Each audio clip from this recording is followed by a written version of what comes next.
Como les hemos venido contando, diferentes hechos de violencia y terrorismo en el país nos hacen seguir con la lupa puesta en el orden público y si estamos regresando tal vez a épocas que creíamos superadas, al menos es una de las tantas preguntas que nos hacemos en este momento.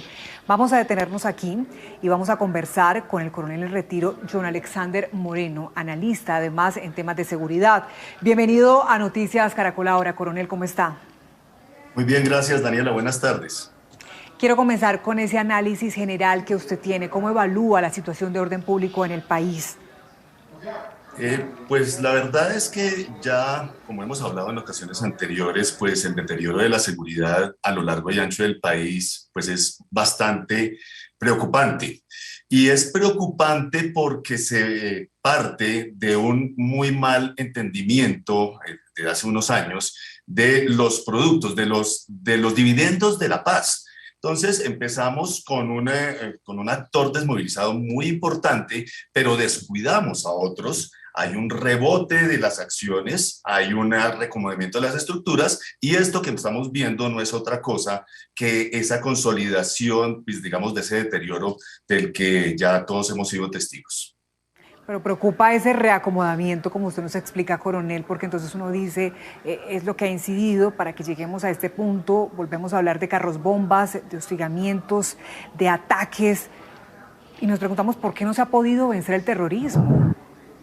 Sí, son varios los factores. En primer lugar, eso que les acabo de decir, yo diría que en un segundo lugar, digamos, un malentendimiento. A partir de esto, un malentendimiento de las dinámicas en cada una de las regiones. Si bien es cierto que hay factores comunes, como por ejemplo el narcotráfico, la minería, la captura de las rentas criminales, pues el análisis del Catatumbo a Nariño pues es diferente, ¿no? Entonces, las fuerzas militares y la Policía Nacional, yo creo que están en mora de sentarse otra vez, de rebarajar las cartas, de hacer uno de esos famosos comités estratégicos para definir claramente qué es lo que pasa en cada región del país.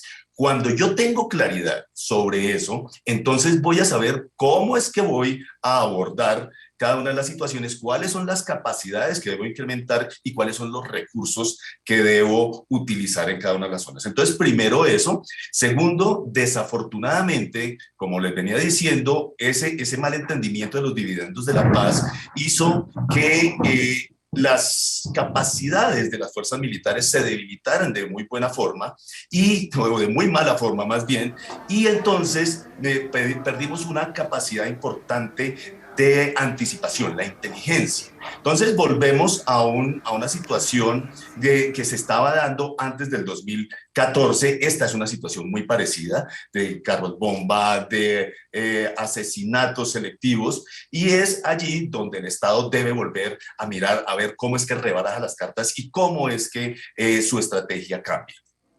Y lo más grave o lo más decepcionante quizás es que estos hechos, la mayoría, ocurren en zonas que tuvieron un momentáneo alivio tras los acuerdos de paz, pero se ha recrudecido la violencia, ¿no? Entonces, como la esperanza para los habitantes, ¿en dónde está? ¿Por qué está pasando esto en estas zonas, coronel? ¿Usted qué Claro, cree? sí, desafortunadamente, pues la población civil es la que siempre va a estar en medio de la confrontación, va a ser la receptora de esta criminalidad y de esta violencia.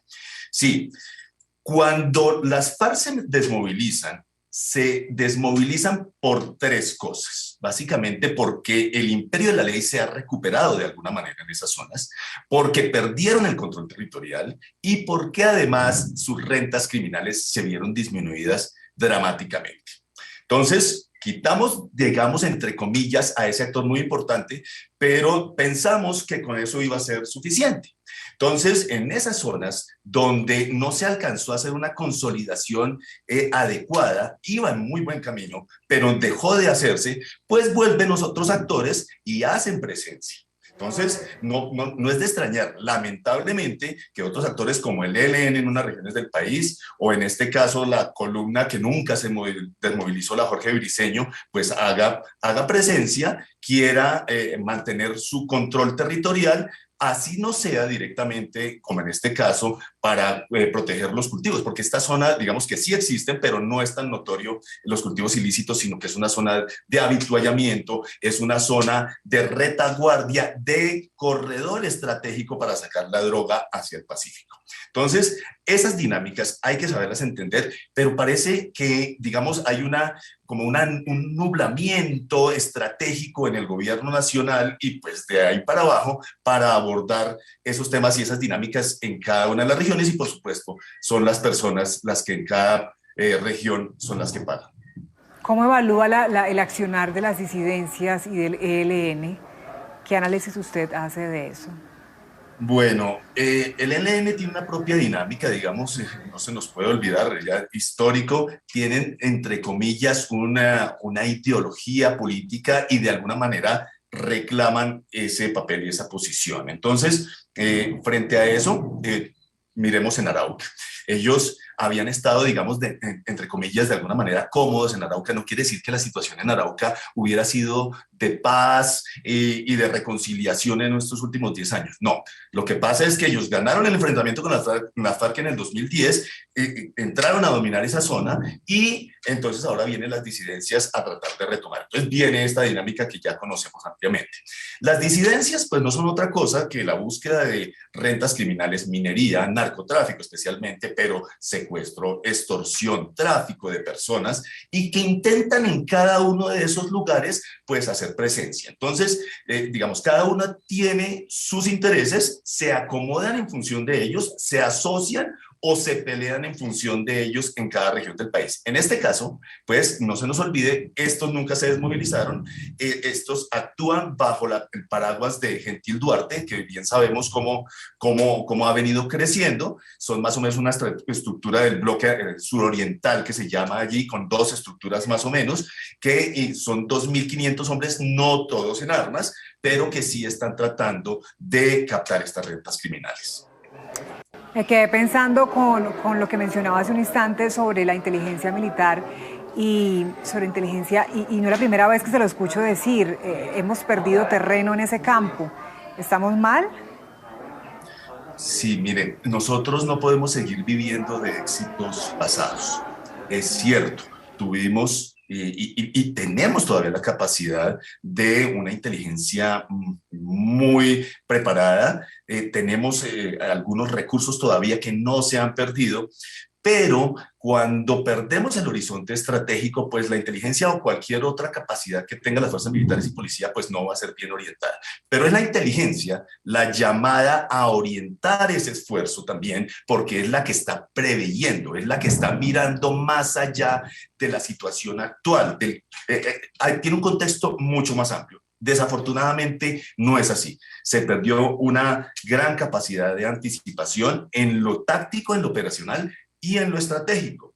Desafortunadamente, pues eso viene desde el gobierno anterior con el acuerdo de paz, pero también desafortunadamente con este gobierno que no supo leer tampoco, no hay una orientación clara y, por qué no decirlo de alguna manera, también una burocratización de ciertos aparatos de inteligencia y sacan a gente que de alguna manera sabía el oficio para meter otros que pues tienen que aprender y tienen que empezar a caminar lo andado ya en 20 años o más. Y entonces, ¿cuáles son sus recomendaciones, Coronel Moreno, para enfrentar este momento tan delicado que atravesamos? Pareciera que no hablamos de alivio, sino por el contrario, cada semana seguimos registrando atentados, ataques terroristas.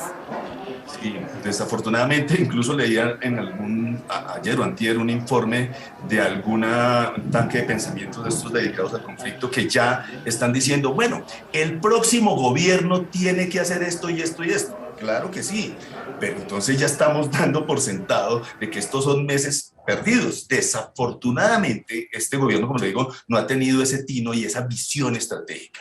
Lo primero que habría que hacer es lo que les dije, sentarse, tomarse un respiro, ¿no? Obviamente esto no se puede parar las operaciones, pero concentren a unas personas de esas que saben tanto allá a pensar, a verificar qué es lo que está pasando en el país y afuera del país. ¿Cuáles son los factores que también a nivel mundial y regional están afectando? Eso no se puede, eso hay que ponerlo en contexto. Es una visión sistémica de la cosa. Una vez eso, tenemos claro qué es lo que está pasando, entonces cuáles son los recursos y hacer un planeamiento a mediano y largo plazo. Recordemos cuáles fueron los éxitos que tuvo el Plan Colombia, que fue dado a largo plazo. Las regiones fueron vistas no solo como objeto de operación militar, sino del Estado en su integralidad, porque es que obviamente las fuerzas militares y policía tienen que llegar, pero no después, inmediatamente ahí al lado tiene que estar el esfuerzo en educación, en bienes públicos, en justicia especialmente. Entonces, cuando se hace un plan estratégico, ese sí, y no solo de mandar 2 batallones cuando pase algo, pues ahí se va a empezar a solucionar, pero no con efectos inmediatos. Eso hay que esperar a que dé unos resultados en el mediano plazo. Pues, coronel John Alexander Moreno, como siempre, es oportuno y es interesante conocer su análisis frente a la situación de orden público que vive el país. Le agradecemos su tiempo aquí en Noticias Caracol Ahora. Gracias, Daniela. Un abrazo.